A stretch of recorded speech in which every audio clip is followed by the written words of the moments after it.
thank you for the introduction. Yeah, so as you mentioned, I want to talk about DEEP and DPR, so the kind of headline of both projects is that they want to take an alternative approach to heterogeneous cluster computing. So we have to talk about heterogeneity here. And yeah, I have to admit, so it will not focus only on hardware. Of course, hardware is an important part of the project. But yeah, since we are taking a different approach, this also means that we somehow have to cover applications. So we have to help application people to adapt to this new approach. And yeah, this of course means that we also have to develop some system level software, programming models, stuff like that. And all this I want to cover within this talk. So quite ambitious from the time perspective. Yeah, so as I mentioned, the motivation is to use heterogeneous systems, and I will explain how we actually organize this heterogeneity. And for this, I will kind of kick off with DEEP and explain the general concept along DEEP. Shortly explain what the hardware architecture is and what is the status of the actual hardware implementation of this architecture. And then focus on the programming paradigm, and last but not least, given more or less short outlook on what we plan to do within DPR, or yeah, actually we have started DPR and so making some progress, but what is the final goal of DPR? So of course this is not work of me or Jülich alone, so we have many partners in the project, so this is just a list of all the logos of the involved partners. Okay, so start with DEEP. Here's some key figures about the DEEP project. All in all, 16 partners from 8 countries. And as I mentioned, we have to talk about heterogeneity. And so first of all, I want to take a look on how is heterogeneity organized today. And so if you look at a typical heterogeneous cluster today, what you will see is that there is some more or less full InfiniBand fabric with cluster nodes attached to it. So typically, yeah, some Xeon processor, but maybe even a different hardware architecture. And then attached to that, well, typically GPUs. So usually we use GPUs, ASIC accelerators. But in the meantime, of course, also KNC, so the Intel Xeon Phi or Mike architecture is available for that. And but nevertheless, so the overall concept for heterogeneous clusters today is you have some standard cluster node and then attached to that a GPU or in more general an accelerator. So which of course means that yeah, you're not really flexible, right? So at the point of time where you set up your system, you have to decide how many GPUs you want to attach to a cluster node. So which means if you have an application which cannot make use out of the accelerator, well, it's sitting there and does nothing. On the other hand, if you have an application yeah, which basically runs on the accelerator, the corresponding compute node sits there and does nothing. And even furthermore, so even if you have an application that can make use of the accelerator, so the question is how many accelerators? So that there are applications which can make use out of just one accelerator, or maybe there are other applications which would prefer to have, say, 2 or even 4 accelerators per node. So but you cannot actually cover this really with this concept, so this is quite inflexible. So let's think about a different integration of the heterogeneous components of the system. And so the most general approach would be, well, you have some common fabric, and then you have attached all the heterogeneous components that you have. And so for simplicity, let's just start to think about 2 different components. So some standard multi-core processors as we know them out of today's cluster, and then some accelerator, which is directly connected to the fabric and which is directly accessible by the applications. So the idea is that these accelerators can really run standalone, right? And then, of course, you somehow have to distribute your applications amongst these resources, these heterogeneous resources. And so in our case, yeah, we started with this idea and then created an implementation of that. Of course, what's really crucial is that these accelerators have to be capable to really act autonomously. So they have to run a kind of operating system. And furthermore, our idea is that you are even able to run MPI on that. So which means, at least for today, GPUs are out. So we have to see what comes in the next generations of offers by for example, NVIDIA. So if you look into the AMD 80 field, actually, the situation already today is different. So AMD has this APU concept where you, yeah, if you just forget about the CPU in their APU system, and you can think about using just a lightweight CPU there. So there again, you already have GPU-like accelerators which can act more or less autonomously. Okay, so but this is a base concept, and this is the realization that we use. So we have some InfiniBand cluster with Xeon processors attached to that, and then we have this extra cluster of Intel Xeon Phi accelerators, which are interconnected by the Extol through the Torus fabric. And then, of course, you have to bridge between the two fabrics. Of course, well, you might raise a question, so why two fabrics? Well, basically, these are technical reasons. So we rely on InfiniBand on the cluster side because at the time we started the project, so this was the least risk approach. We use the Extol fabric on the booster side. And by the way, so this extra cluster of accelerators is called booster in our speech. And we use this Extol fabric because it has some nice features. For example, you can use the, so as you know, Xeon Phi is not really self-bootable, right? So you need a host processor. But we want to save the host processor in our booster nodes. And so so one nice feature of Extol is that it can transparently forward PCIe packets. So, and by this means, you can use the Intel processors in this so-called booster interface nodes, so which bridge between the two fabrics, in order to manage and to act as a host processor for up to 16 Xeon Phi processors, right? So in the end, we have booster nodes which just consist out of an Extol fabric card and an Xeon Phi processors directly attached via the PCIe bus. The Extol network node just comes up, and then we are able to use this Extol fabric in order to remote boot the KNCs within the booster. And by this means, we create a booster which is, from the hardware point of view, really lightweight. Yeah, I guess you will hear more about the actual hardware integration, especially the cooling concept of the booster by Axel in the last talk of this session. Okay, so let's talk about hardware. So how does the deep hardware look like? So we have a standard cluster, as I mentioned.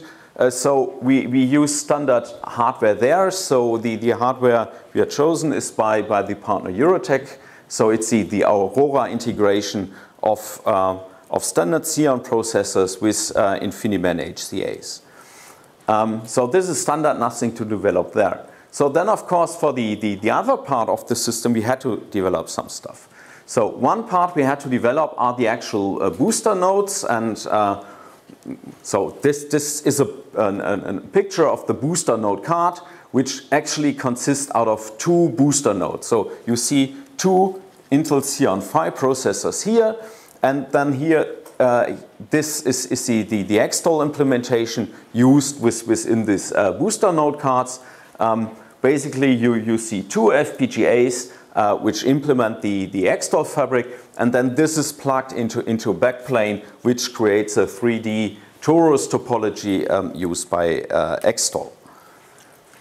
So this is one important component that we use. The other important component of course, is this booster interface node, which is in this booster interface here, so which bridges between the two fabrics. So this is a picture of the actual hardware used there. So it consists of an Intel i7 processor, and so that there is a PCIe switch included, which then just connects the InfiniBand HCA and the Exascale NIC in this node, and we use this structure in order to really directly forward PCIe packets between the two network interfaces in order to do a most efficient implementation of the so-called cluster booster protocol, which bridges between the two fabrics that we have in the system. And then all this is integrated in this rack. So you see in total there are 384 KNC processors included. So two of them are integrated in one of these booster node cards, so one of these blades, and if you count them you will find out. So this is not sufficient. In fact, so at the back side of the rack there is the same number of BNCs integrated. Okay, so this implements this hardware architecture, and now of course the question is, how do we want to use this hardware architecture? So and to give one example, let's take a look at a climate simulation which we analyzed in more depth within the project, and which we are currently porting to this hardware platform. So this is a climate simulation from Cyprus Institute, and the basic idea behind this simulation is, well, you want to learn about the interaction between the chemistry which is happening in the atmosphere and the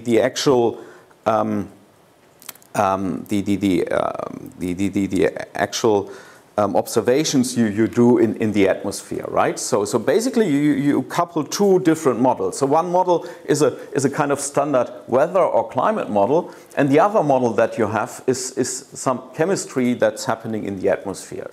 So, and we did an analysis of this overall program and figured out, well, it makes sense to let the base model run on the cluster part of the system, and to move the chemistry part to the booster part of the system. So this is just one example on how to use this heterogeneous architecture. So in total we have 11 applications in the project. So this is a list of the guiding applications, and this is really a key part of the project. So we don't just want to build this novel architecture, but of course in addition to that we also want to find out if the basic idea that we have, if this is applicable at all.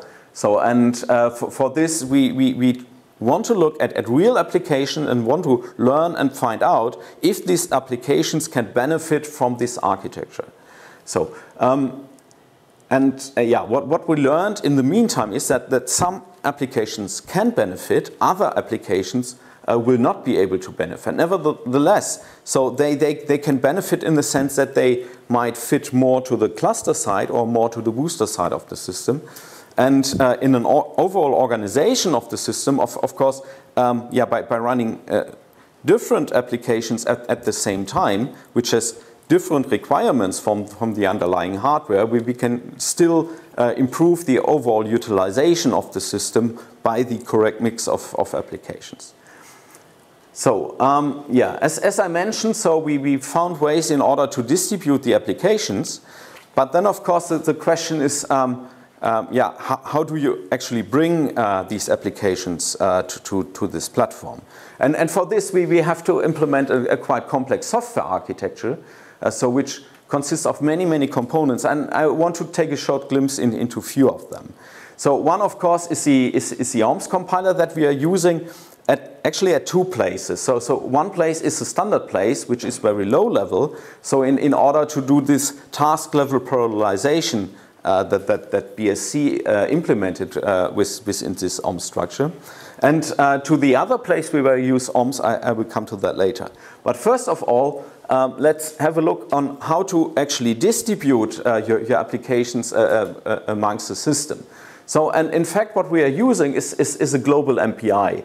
So, and the MPI we are using here is Parastation, which from Partec, which is also partner in the project. And the idea of offloading in deep is really different from the idea of offloading in today's heterogeneous clusters.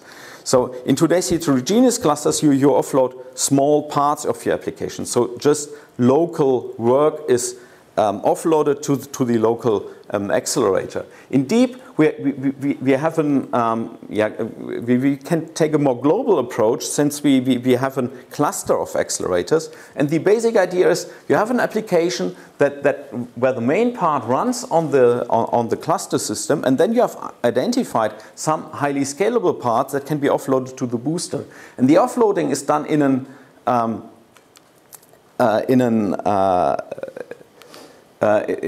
a collective operation.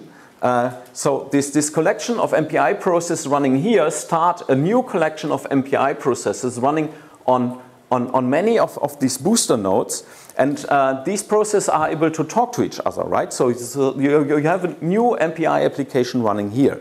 And what we then figured out in the early phase of the project, that actually MPI already provides all the semantics you require in order to do that. So there's this MPI spawn call, which enables a set of processes to start a new set of processes forming their own MPI world.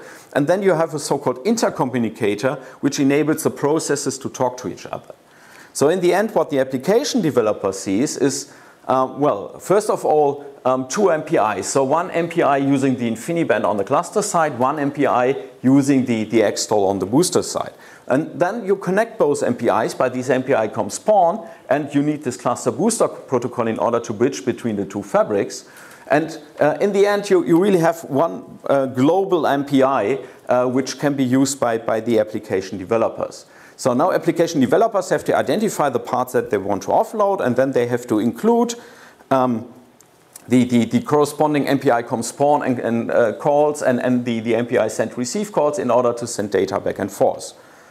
Sounds straightforward. Nevertheless, this still might be complicated, and due to that, so we added yet another part in it, and this is the second part where we use OMS. So basically, we use OMS or the OMS compiler. That we just have to annotate which parts shall run on the booster side of the system, and then the OMS compiler includes all these MPI spawn and MPI send receive calls, moves the separated sources to the standard tool chains to create the cluster and the booster executable. Okay, so this is what we actually do in deep. So let's take a short glimpse at DPR.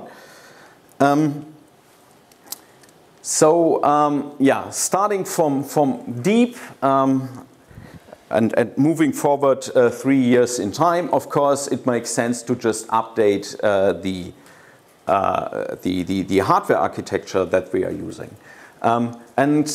So one thing that we learned in deep is that this separation of fabrics is quite complicated. Of course, there's a technical reason for that, because KNC is not self-bootable. So moving on in time, of course, we will use in the booster nodes not KNC but KNL anymore. KNL is self-bootable. It's less complicated to really manage that, and so we can use a unified fabric. And so the deeper interconnect we have chosen here then is Xstall. So in addition to that, the maturity of Xstall in the meantime improved.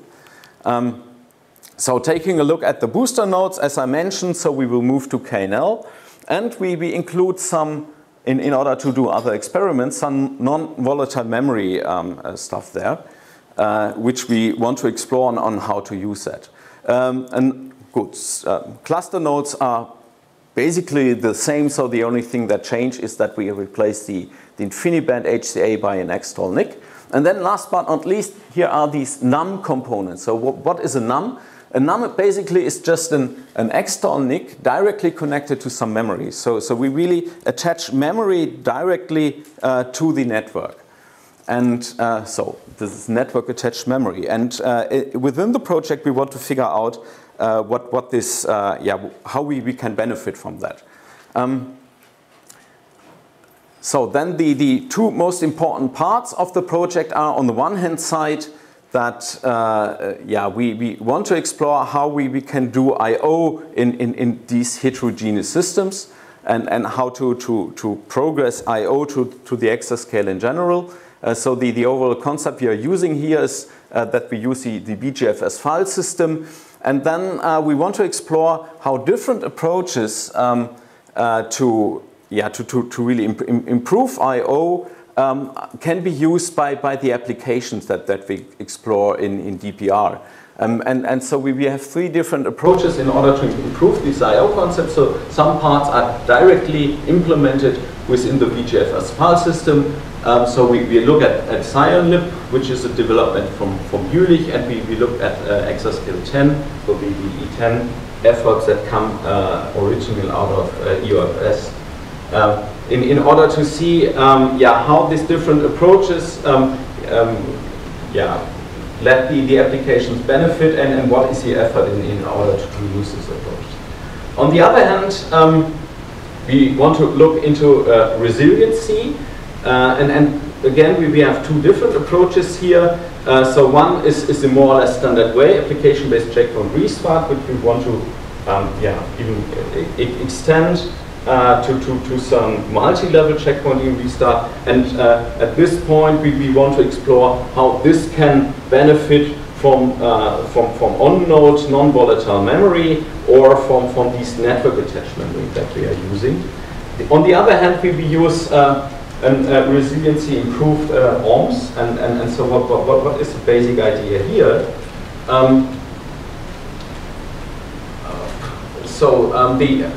Again, within Deep, we have this less scalable part running on the cluster side, and then we offload these highly scalable code parts on the booster side, running on multiple nodes. So now what happens if one of these nodes fails? Well, then of course this part of the MPI will go away, so will be destroyed, but nevertheless the main part of the applications continues to run. And so then we just can restart these corresponding highly scalable code parts on a different set of processors. And this, of course, we want to combine with some standard multi-level checkpoint restart.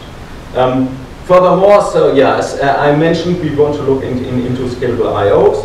To just summarize, what are the takeaways that you should take here? As I mentioned in the beginning, so Deep and Deeper explores new ways to use and manage heterogeneity. So we have for Deep, we have the 384 KNC booster up and running. So both projects are application driven, since co-design is key on the path to Exascale. So we try to hide some of the details and complexities of our programming model behind the OMS abstraction layer. So in DPR, we extend the concept towards I/O, resiliency, and some innovative memory technologies like the NVMe or the NUM. And to make a kind of announcement, so Jülich actually plans to extend the new cluster Eureka, which went into production by beginning of this week, by a booster in the 10 petaflop range, sometimes in the second half of 2016, based on KNL, obviously, since KNC does not make too much sense in this time frame. And if you're interested in more information, please have a look at the project website. Thank you very much, Norbert.